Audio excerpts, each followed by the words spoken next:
একটা আপু আমার কাছে জানতে চেয়েছে যে উনি যদি ব্যাচেলার্সে আসে সেক্ষেত্রে উনি ওনার স্পাউস নিয়ে আসতে পারবে কিনা। আমি ভিডিও বানাচ্ছি যাতে করে যাদের যাদের এই কোয়েরিজটা আছে সবাই যেন একটা সদুত্তর পায় আর কি।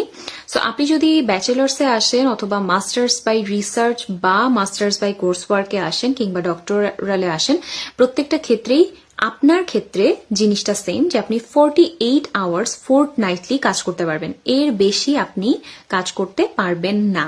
স্পাউসের ক্ষেত্রে একটু ডিফারেন্ট আছে। প্রথমত আপনি আপনার স্পাউসকে অবশ্যই নিয়ে আসতে পারেন, ব্যাচেলার্সেও পারবেন মাস্টার্সেও পারবেন, বাট আপনার স্পাউস 48 আওয়ার্সের বেশি কাজ করতে পারবে না যদি আপনি ব্যাচেলর করেন। কিন্তু আপনি যদি মাস্টার বাই কোর্স ওয়ার্কে আসেন অথবা মাস্টার বাই রিসার্চে আসেন কিংবা ডক্টরালে আসেন, সেক্ষেত্রে আপনার স্পাউস ফুল টাইম আনলিমিটেড কাজ করতে পারবে। সে যদি ফুল টাইম একটা জব করে, পাশাপাশি যদি সারাটা দুবার করে, সেক্ষেত্রেও সে সেটা চাইলে করতে পারবে।